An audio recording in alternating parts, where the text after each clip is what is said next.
I also want to remind everybody to keep those hands and arms inside at all times and remain seated. And remember to keep those masks over your nose, over your mouth, and below your chin. That's for the safety of yourself and those around you. And we wait. Jumbo, by the way, Jumbo means hello in Swahili. My name is Kale, that's like the vegetable. So I'm not only a superfood, I'm going to be a super safari guide. We're going to have a lot of fun if we ever get going.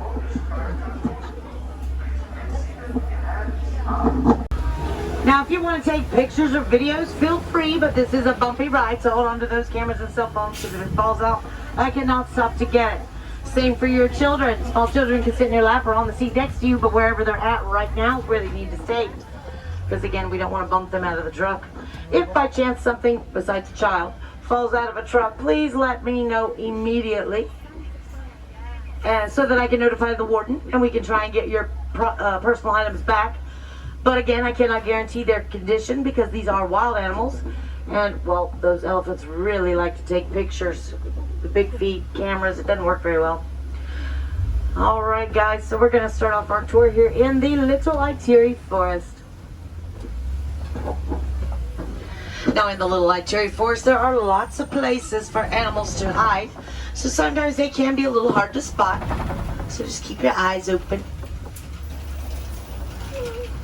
Now if you look to the right all the way up on the hill, you're going to see that animal with the zebra striped legs.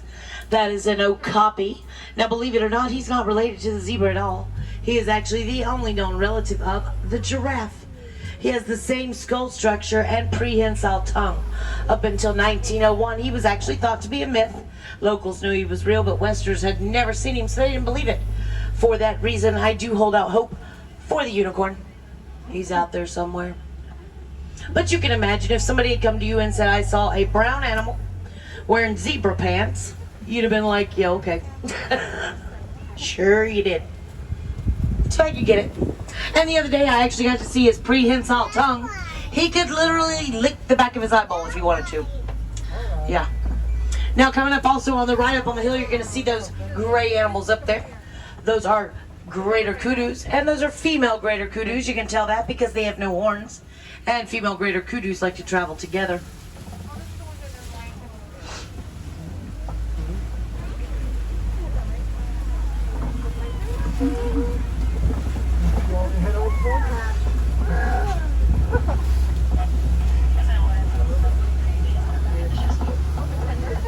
Now coming up on the right again, we have this big black and white bird. He's doing a dance for y'all. That's a saddle-billed stork. He actually gets his name because of that bright yellow saddle you see across his bill. He can actually get up to 5 feet tall, have a wingspan of 9 feet. Now if you're curious as to what 9 feet looks like, the canopy above your head is about 9 feet wide, just to give you an idea. And then over here to the left-hand side, we have these rusty colored animals. Those are called bongos, also known as the ghost of the forest. They actually get that name because of that pattern on their fur. It actually mimics the sun shining through the trees, gives them a little added advantage of camouflage. Another unique thing about the bongo is both males and females have horns, which is rather rare here in the animal kingdom.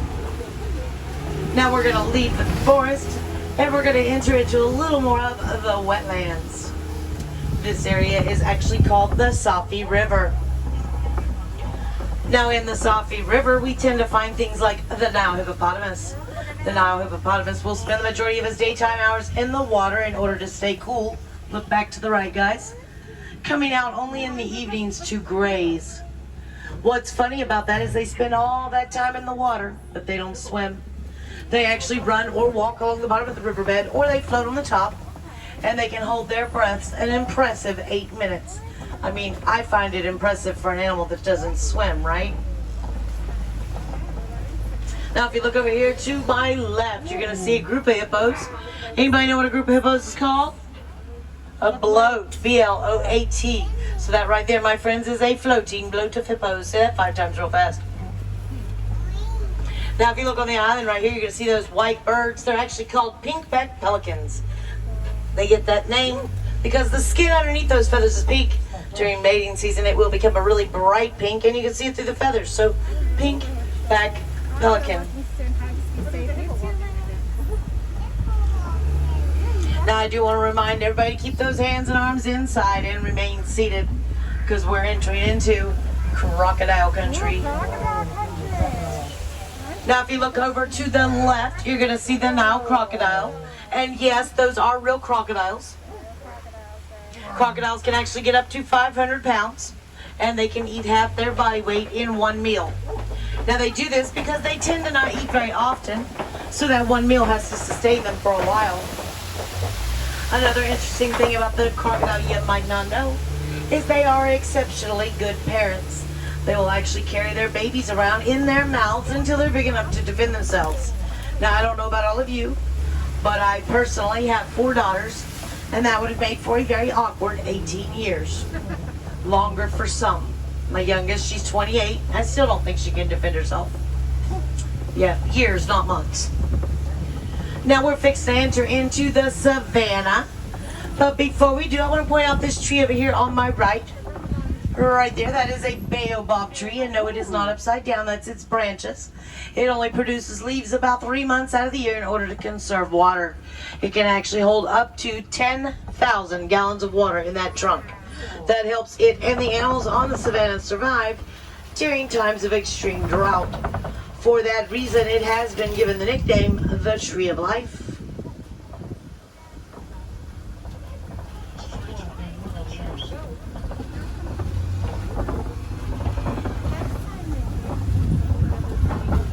Now, if you've ever wondered why the savannah looks so much different than the forest, there's a couple of reasons. One, climate. We have extreme periods of rain and extreme periods of drought. The other is the species of animals. We have the elephants that are like your bulldozers knocking the trees over. Giraffes are your tree trimmers, keeping those branches trimmed up high. And then your grazing animals, which keep your lawns mowed. So speaking of the grazing animals, we'll start right here with this animal with the big horns. That is an Ancholy Cattle. They're actually the only domesticated animal on the savannah. They are considered a form of currency here in Africa. The more you own, the wealthier you are. And those horns, even though they look really heavy, actually only weigh about 10 pounds apiece. They have a honeycomb structure on the inside and the veins run through it. Acts as like a radiator in a car, cooling them off and heating them up as needed. Now if you look over this hedge to my left, up in the cave is where I see them right now, you're going to see the African painted dog. Now they get that name, of course, because those coats do look like they're painted on. They are very family-oriented animals. They will get up in the morning and greet each other before they go out and take care of business. They are also some of the best hunters on the savannah because they work together, catch their food, bring it home, and they will actually make sure the sick and the elderly eat first. Isn't that sweet? I think it's sweet. Now, if you keep looking to the left over here, you'll see those dark brown animals up there on the hill. Those are Sable Antelopes. They are the official emblem of the Harambe Wildlife Reserve. In fact, I was told they got that honor because most antelopes will run from danger, but the sable antelope will actually stand its ground. So that's how they got that honor. Now these orangish-red structures you see everywhere, those are termite mounds. They're actually made out of spit, mud, and dung. They harden like concrete in the sunlight, and then animals like the elephant will use them as scratching posts. If you were to cut one down the middle, you'd see a very intricate little termite condominium up in there. In fact, if you want to see one open up, you can see one on Gorilla Falls Trail right as you enter the trail on the left-hand side. Now coming up on the right over here, we have the zebra. Now these happen to be Hartman's mountain zebras, and the way you can tell that is if you look, you'll see their bellies are white, the stripes don't go all the way through. That's how you know it's a mountain zebra. Mountain zebras are the most endangered of the zebra species, and a group of zebras is called a dazzle. Yep, a dazzle. Looks like we got a few more on the right over here. No two zebra stripes are the same. They're like a fingerprint. I know they look like they are, but if you really got down and looked at them close, they're all different. If you look up on the hill right there, you're going to see some giraffe. And this tree over here furthest to the left, that's a baby standing back there. You can't see his head, but see his body. So the giraffe, of course, is the tallest animal in the world. They come in at around 20 feet tall. Their babies are born at 6 feet tall and can stand within the first hour of birth. The reason for this is because a giraffe only sleeps for a whopping 30 minutes a day. And they don't normally lay down for that because of predators, so the babies need to be tall enough and able to stand in order to nurse. And a group of giraffes like that is called a tower. Seriously, I wish I'd have made them up. Now, if you look over here on the right, see the little bitty beige black guys right there? Those are springbok. They actually get their name because they can literally spring 6 feet in the air from a standing position. The next one forward under that tree over there, those gray animals, those are wildebeest. You may recognize them from the Lion King. Wildebeest actually travel in packs of over 1 million. And if you wonder how you keep 1 million wildebeest together, well, they have little scent markers in their hooves. And as they run, it leaves a scent on the ground, so the last one can still find the first one. Get those cameras ready, guys. Don't walk in front of me, please. No, no, no, no. Oh, you're going to do it, aren't you? Yep, you're going to do it. I don't know, what are you doing? He's like a drunk driver this morning. He's all over the place. Hi, handsome. Wow. Maintenance says he's going to take this truck. Wow. Let's go make some way. Look at that face. Look at that face.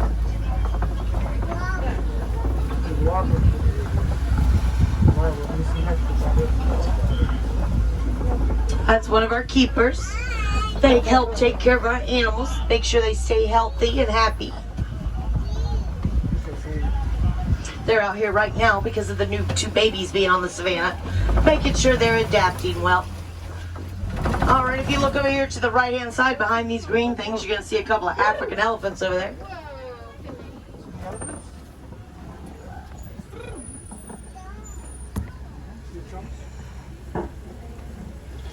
Now, the African elephant's habitat is being destroyed due to the mining of a mineral called coltan.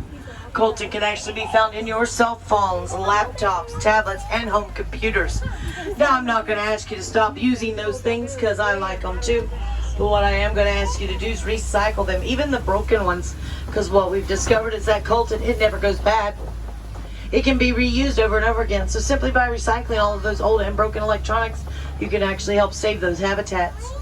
Now, another reason why we need to do that is because the elephants have actually started encroaching on farmers' lands here in Africa and destroying the crops. The farmers actually reached out to Disney's Conservation Fund for some help, and we did a little bit of research, found out that great big elephant is scared of a teeny tiny bumblebee. Yep, you heard me right, bumblebee. So we got a hold of the farmers, told them to fence in their crops every so often, hang a beehive. As the elephants come up, the ground vibrates, the bees come out, scare the elephants away. Everybody wins, including the farmer, who can now collect extra income from the sale of the honey. So it's a win-win.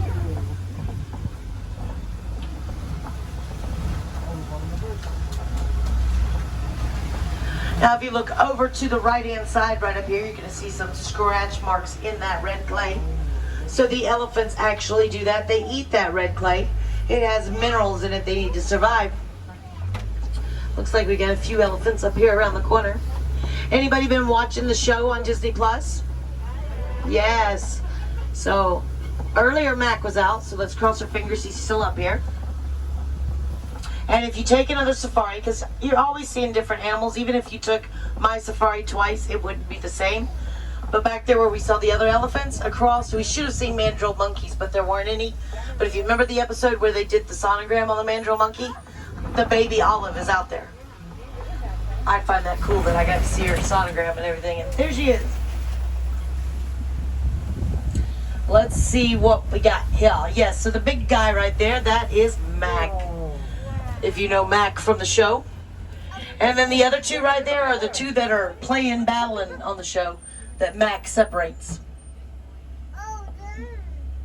Yep, he's a big boy, isn't he? He has full control. And for anybody not watching the show, I'll explain what the others saw. Because I learned watching the show too. I had seen the behavior, didn't really know what I was seeing until I saw the show. So those 2 younger ones, just about every morning, they are out here wrestling with their trunks and their tusks, right? Sometimes it looks like it's getting a little rough. Well, in the wild, they'd probably be doing it for dominance. Here, they're not, because Mac is the dominant. But if they start getting too rough, all Mac does, he can be anywhere out here, is take 1 step forward. And when he steps forward, they stop, separate, and walk away from each other. That's some power right there, right? I was hoping you'll get to see Stella, but I don't see her. Stella is Mac's daughter, and she didn't anything. Now, if you look over here to the left-hand side, you're going to see the greater flamingo. So the greater flamingo is the largest and the lightest in color of the flamingo species. Now, if you look close, you'll see a few of them, like this one out here by himself is gray in color. Those are actually babies, although they are getting rather large at this point. I point them out because flamingos actually get their color from their diet, which consists mainly of brine shrimp. So as those babies get older and they eat more and more of that brine shrimp, they will turn more and more pink. If you look close, you'll notice a few of them already have a little bit of pink. And a group of flamingos is a flamboyance. No joke. I wish I could take credit for them because they're great, all those names.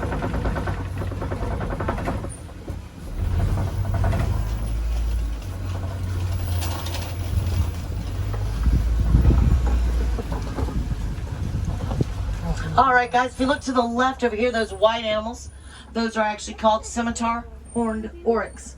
They get that name because those horns are shaped like a scimitar sword. They are also kind of known as like the fake unicorn because when they lose a horn, they kind of look like a unicorn. But here's the really cool thing about them. They're very well suited for the desert. One, that white fur actually reflects the sun, helps keep them cooler. But here's the big one. They can go 9 months without a drink of water. 9 months. It makes me thirsty just thinking about it. I mean, 9 months. That's a long time. But I do think they are very majestic. They should be in a fairy tale somewhere. They're absolutely gorgeous.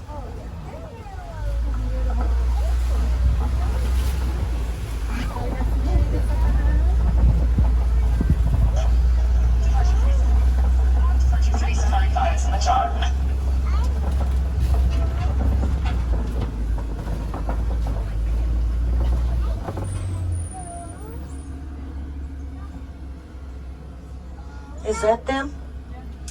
If you look way up here on the left, up there, it looks like a little lean-to. I think there's 2 cheetahs in there.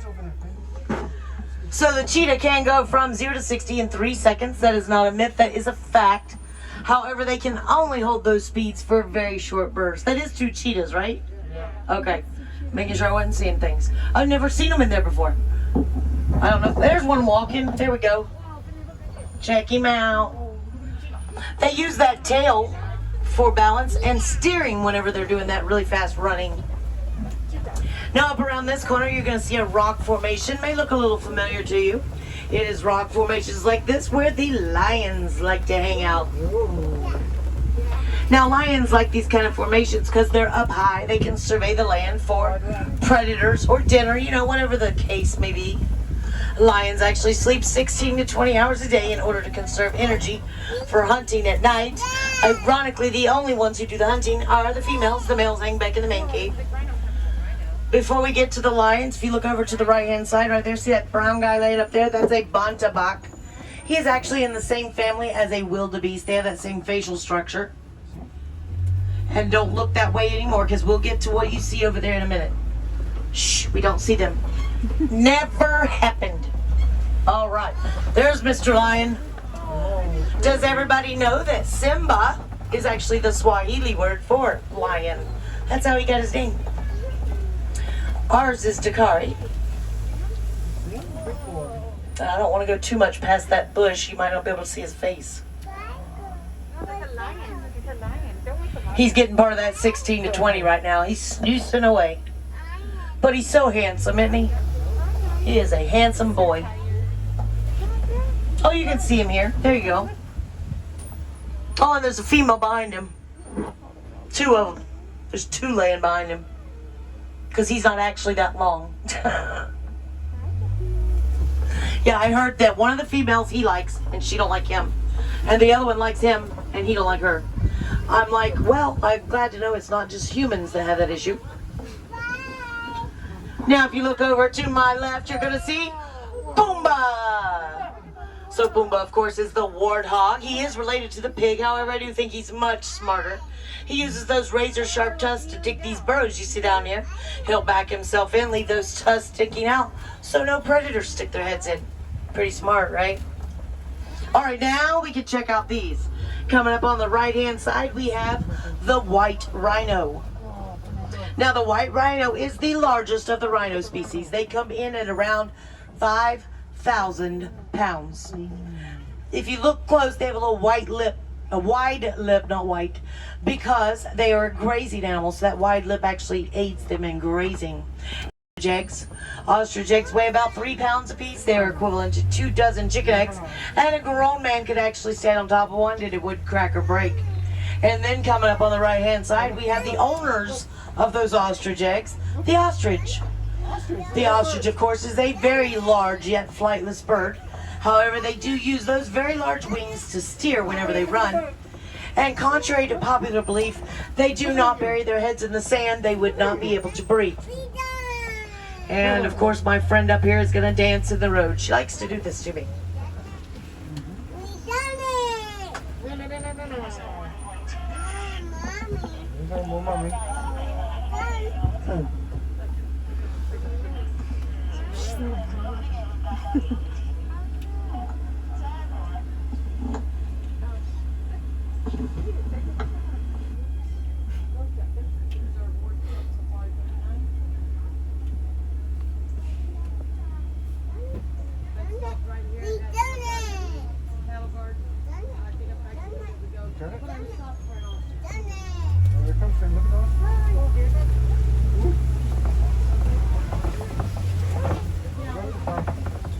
How many times I gotta push that button, man? Alright, so we're entering into Magadi Glen. Beautiful area, but it is unfortunately on the outskirts of the village, which means we're getting close to base and the end of our journey together. But here at Animal Kingdom and Kilimanjaro Safaris, our #1 goal is conservation. So I do want to leave you with some conservation information. First of all, friends, our rhinos are being hunted almost to extinction for their horns. The thing of it is, their horns are made of nothing more than keratin. It's the same thing your fingernails and your hair are made out of. So what can you do to help? Well, word of mouth. Knowledge is power. And the more people that know, maybe we can help save those rhinos. Now, real quick, you see that triangle, that yellow triangle thing? Remember when I told you about the beehives on the fence? That's one of the beehives. They're actually building one. So that's what they look like. Also, paper products. I know it can get to be a drag, but when you look around at forests like this, this is what we're trying to preserve and protect for the animals, as well as future generations of us to enjoy. Now, I touched on it for a minute, but I do want to give a little more information on Disney's Conservation Fund. So if you're interested in donating, you can do that at any merchandise location here in Animal Kingdom. Just go to the register, tell them you want to donate. You can donate as much or as little as you'd like. For every $1 donated, Disney will match it. And you get a cute little button as a souvenir that didn't cost you much, but those dollars travel around the world to do a whole lot of good. You can also log on to DisneyConservationFund.com and you can see where they're doing conservation projects all around the world. Now, if you're interested in seeing more animals, be sure to check out Gorilla Falls. It is a self-guided walking tour. You can take strollers and wheelchairs, go at your own pace. You'll see a lot of the animals we just saw, as well as some different ones. It is the only place in the park to see the gorillas, and I do highly recommend them. They are awesome. Check out Grace. That's our baby, even though she's not really a baby anymore. I also recommend the meerkats out there because, well, they're just adorable. And if you want to stop and watch something for a while, watch them. They're like a soap opera. Now, if everyone could, please look around. Make sure you gather all of your personal belongings. Check the floor and the seat. It's a bumpy ride. You'd be surprised at the things that bounce out of pockets and you don't even notice. Again, my name is Kale. That's like the vegetable. And it has been my pleasure to be your safari guide today. I do hope you've enjoyed it. Here in Africa, we say Kwaherini. Kwaherini actually means go well. So with that, my friends, I want to leave you with Kwaherini.